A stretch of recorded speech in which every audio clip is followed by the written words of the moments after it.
আমি একটা কথা বলি, হাসিনা চলে এলেন চপারে করে, কয়েক কোটি তার অনুগামী আওয়ামী লীগের সকলকে ফেলে। তার নিজের জীবনের মূল্য আছে, আর আওয়ামী লীগের বাকিদের জীবনের কোনো মূল্য নেই। একেই বলে শোষক শোষিত। উনি আমাকে বলছিলেন, বাংলাদেশে আমি দেখেওছি, আমি একটু আগে যেটা বলছিলাম, ওনার ঘরের পিয়নের কাছ থেকে 400 কোটি টাকা পাওয়া গেছে। উনি নিজে বলছিলেন, লজ্জা পাচ্ছিলেন বলতে, যে পা থেকে মাথা পর্যন্ত দুর্নীতিগ্রস্ত। এবারে যে নির্বাচনটা হয়েছে, লোকসভা ইলেকশন, ওখানে মানে জাতীয় নির্বাচন, যেটা প্রত্যেকটা এমপি হয় স্বজন পোষণ, নাহলে লুটের টাকা ঘুষ দিয়ে হয়েছে, ঘুষ দিয়ে। আমি নিজে তার প্রমাণ, আমার কাছে প্রমাণ আছে তার। স্বৈরাচার বলতে যদি উত্তর দেন স্বৈরাচার কি, আমি আপনাকে একটা ছোট্ট উদাহরণ দিলে অবাক হয়ে যাবেন। আমি যখন পদ্মা সেতুর উদ্বোধন হলো বছর 2 এর আগে, আমি সস্ত্রীক বাংলাদেশে বেড়াতে গিয়েছিলাম। ঢাকা থেকে যাচ্ছিলাম বরিশালে, লক্ষ্য ছিল কারে করে যাচ্ছিলাম পদ্মা সেতুটা দেখবো, ওইটা দিয়ে যাব। পদ্মা সেতু ওঠার আগে হঠাৎ করে দেখলাম 1 কিলোমিটারের বেশি জায়গা নিয়ে গাড়ি আটকে আছে জ্যামে। জানলাম কি ব্যাপার, না হাসিনার ছেলে, বড় ছেলে না কি ছেলে যাই না, জয় নাম তার, সে আমেরিকায় থাকে, সে নাকি পদ্মা সেতু দেখতে এসেছে। তখন বেলা 11টা বাজে, অফিস আবার। হাসিনা তার দলবল নিয়ে তাকে পদ্মা সেতু দেখাচ্ছে, গাড়িকে জ্যাম করে, গাড়ি আটকে প্রায় 1.5 ঘন্টা গাড়ি আটকে ছিল। আমি অন্য কথা বলছি, ভারতবর্ষের প্রধানমন্ত্রী এতটা উন্মাদ হয়ে যায়নি যে আমাদের দ্বিতীয় হুগলি সেতু বা হাওড়া ব্রিজ 1.5 ঘন্টা আটকে রেখে তার পরিবারের কোনো লোককে ব্রিজ দেখাবে, এমন হয় না। কাউকে যদি ব্রিজটা দেখাতে হয় 5-7 মিনিটের মধ্যে ছেড়ে দেওয়া উচিত। অ্যাম্বুলেন্স দাঁড়িয়ে আছে, লোক কাঁদছে। আমি ওখানকার পাবলিককে বললাম, আপনারা প্রতিবাদ করছেন না কেন? বলছে আমাদের গুলি করে মারবে, মেরে লাল করে দেবে। হ্যাঁ, গুলি। কথায় কথায় স্বৈরাচার। আমি তখন গাড়ি থেকে নেবে পুলিশ অফিসারদের বললাম যে আমি ভারত থেকে এসেছি, এই যে আটকে রেখেছে তার ছেলেকে শুধুমাত্র এন্টারটেনমেন্ট করার জন্য। মানুষের জীবনের কোনো মূল্য নেই, সময়ের কোনো মূল্য নেই। টানা প্রায় 1.5 ঘন্টারও বেশি গাড়ি আটকে আছে, শত শত গাড়ি যাবে পদ্মা সেতুতে ওঠার মুখে। আমি বললাম যে ভারত থেকে আমি এসেছি, ভারতের আমি একজন পদ্মশ্রী অ্যাওয়ার্ডি সম্মানী ব্যক্তি দেশের, আমার গাড়ি দাঁড়িয়ে আছে, আপনারা একটু জানান তাকে, হাসিনার দলবলকে জানান যারা ভেতরে বসে আছে, আটকে রেখেছে গাড়ি। তা বলে আমরা জানি যে স্যার আপনাকে একটু সময় করে একটু দাঁড়াতে বলেছে। 10-15 মিনিট পরে অবশেষে ওরা গাড়ি ছাড়লো এবং ওরা বলল আপনার বলাতে একটু কাজ হয়েছে।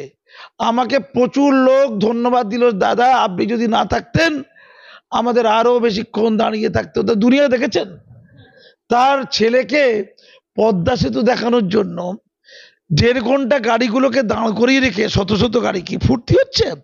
স্বৈরাচার কাকে বলে আমি সেই দিন দেখেছিলাম। তিনি যে বলেছেন ছেলে মেয়ের জন্য আমি কিছু করিনি, আরে কোটি কোটি টাকা লুট। তার বিরুদ্ধে সবচেয়ে বেশি অভিযোগ আছে দুর্নীতি। শুনে দিন এটা, আজকে যে ঘটনা ঘটলো, কত কম জ্ঞান দেখুন। এই যে পরিবারতন্ত্রের কথা বলা হয়, এটা পরিবারতন্ত্রের কুফল।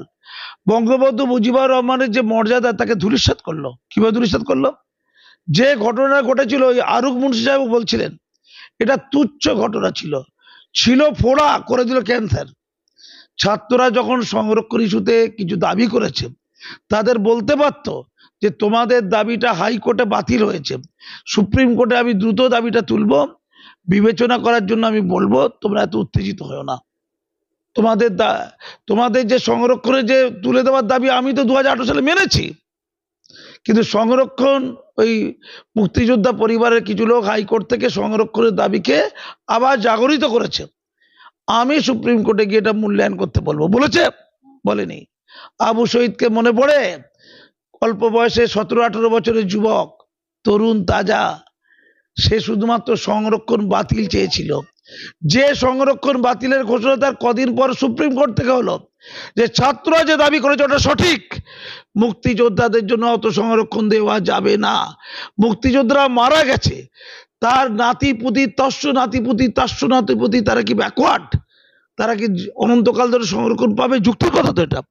তো তাই যদি ওদেরকে কন্ট্রোল করতে পারতো, ওদের কথা শুনতো, নির্বিচারে গুলি যদি না চালাতো, আজকের এই দিনটা দেখতে হতো না।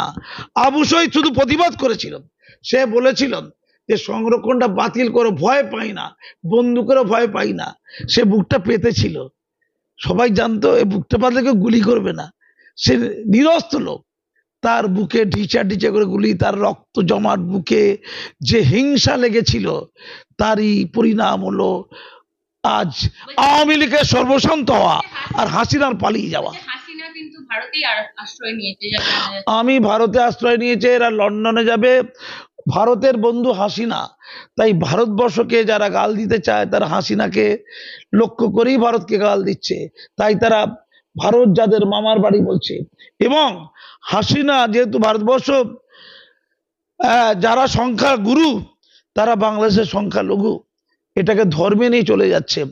যারা হাসিনাকে সরিয়ে ক্ষমতা নিচ্ছে, তাদের কাছে আমার করজোড়ে মিনতি, আপনারা রাজনৈতিক দাঙ্গা হাঙ্গামা যা পারেন করুন, সেটা বন্ধ হলে ভালো হয়। আওয়ামী লীগের আমলোকেরা তো কোনো দোষ করেনি, তাদের উপর আপনারা চড়াও হবেন না। কিন্তু ওখানকার সংখ্যালঘু যারা, আপনারা হাসিনা ইকুয়াল টু হিন্দু এটা করবেন না, হাসিনা ইকুয়াল টু অন্য ধর্মাবলম্বী করবেন না। হাসিনার দায় হাসিনার, তিনি রাষ্ট্র পরিচালনা করতে ব্যর্থ হয়েছে হয়তো, কিন্তু ওখানকার সংখ্যালঘুদের উপর অত্যাচার চালাবেন না। নিউটনের থার্ড ল, ওখানে সংখ্যালঘুদের উপর অত্যাচার চালালে ভারতবর্ষে কিন্তু আর অনিবার্য প্রতিক্রিয়া পড়বে। ওখানে প্রতিক্রিয়াশীল শক্তি যদি শক্তিশালী হয়, ভারতবর্ষের প্রতিক্রিয়াশীল শক্তি শক্তিশালী হবে। দুঃখের এটা, আমি অবাক হয়ে যাচ্ছি যে ভারতবর্ষ মুক্তিযুদ্ধে যদি না থাকতো, আজকে স্বাধীন বাংলাদেশ সৃষ্টি হতো না। সেই ভারতবর্ষের প্রতি একটা অংশের বাংলাদেশিদের কি আচরণ, হাসিনার প্রতি রাগটা ভারতের উপর গিয়ে পড়ছে কেন? ভারত তো সবসময় বাংলাদেশকে সাহায্য করতে চায়, দাদার মতো হয়ে, দাদার মতো। ভারতীয় পণ্য বাংলাদেশে বাতিল করা হোক, বর্জন করা হোক, এই স্লোগান দিয়ে দোকানে দোকানে পিকেটিং হচ্ছে দেখলাম। যদি সঠিক ভিডিও হয়ে থাকে, অত্যন্ত দুর্ভাগ্যের, অত্যন্ত লজ্জার। আমি অবাক হয়ে যাই যে পাকিস্তানিরা প্রায় 30 লক্ষ বাংলাদেশিকে হত্যা করলো। তারা মুসলমান ছিল ধর্মে, তারা সেই রাজাকার বাহিনী, সেই হারমাত বাহিনী এত লোককে হত্যা করলো। আর ক্রিকেট খেলা হলে বাংলাদেশের এক অংশ ভারতকে গাল দিচ্ছে আর পাকিস্তানকে সমর্থন করছে। এ ধর্মীয় মাদকতা কি? দাঁড়ান দাঁড়ান, ভাবতে দিন। এছাড়া ভারতের ক্ষেত্রে একটা সংকট আমি ফলো করছি, সেটা হচ্ছে ভারতের চারিদিকে সব শত্রু রাষ্ট্র রয়েছে, বাংলাদেশ ভারতের বন্ধু রাষ্ট্র ছিল। যেভাবে বাংলাদেশে একটা শক্তি ক্ষমতায় আসছে, হাসিনার ব্যর্থতা সেই ক্ষমতা এনে দিয়েছে। হাসিনা ক্ষমতায় ছিল, খালেদা জিয়া জেলে ছিল, এটা কি কোনো গণতান্ত্রিক পদ্ধতি হতে পারে? আজকে মুক্তি নির্দেশ হয়েছে, এটা কি কোনো গণতন্ত্র হতে পারে? স্বৈরাচারের ব্যর্থ স্লোগান বারে বারে বাংলাদেশের বাতাসে অনুরণিত হয়েছে, তার অনিবার্য ফলশ্রুতি আমরা দেখছি। আমার খুব ভয় লাগছে বাংলাদেশের সাথে চীনের সম্পর্কের বৃদ্ধি না ঘটে। আমার মনে হচ্ছে এবার চীন বাংলাদেশের উপর নিয়ন্ত্রণ কায়েম করবে, যেটা সূচনা হাসিনা নিজেই করেছে। বারে বারে চীনের কাছ থেকে আশীর্বাদ যে হাসিনা নিজে, পরবর্তী যারা ক্ষমতায় আসছে তারা সেইটাকেই সম্প্রসারিত করবে না তো? কক্সবাজার উপরে চীন তার আধিপত্য কায়েম করেছে, কক্সবাজার পোর্টটাকে চীন পরিচালনা করছে।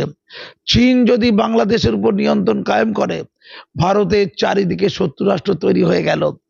ফলে ভারতের সাথে বাংলাদেশের যে মৈত্রী সম্পর্ক, বন্ধুত্বের সম্পর্ক, তার অবনতি যাতে না ঘটে, আগামীতে যারাই বাংলাদেশের ক্ষমতায় আসুক, আমার তাদের কাছে এই বার্তা রইল। আর ভারতকে অত্যন্ত ঠান্ডা মাথায় বুঝে শুনে পদক্ষেপ নিতে বলছি। বাংলাদেশে যদি নোবেল প্রাইজ পাওয়া মোহাম্মদ ইউনূস ক্ষমতায় আসেন, শুনছি নাকি তাকে অন্তর্বর্তী সরকারের প্রধান করা হবে। তিনি শিক্ষিত মানুষ, তার প্রতি হাসিনার আচরণ ভালো ছিল না আমি যতটুকু জানি।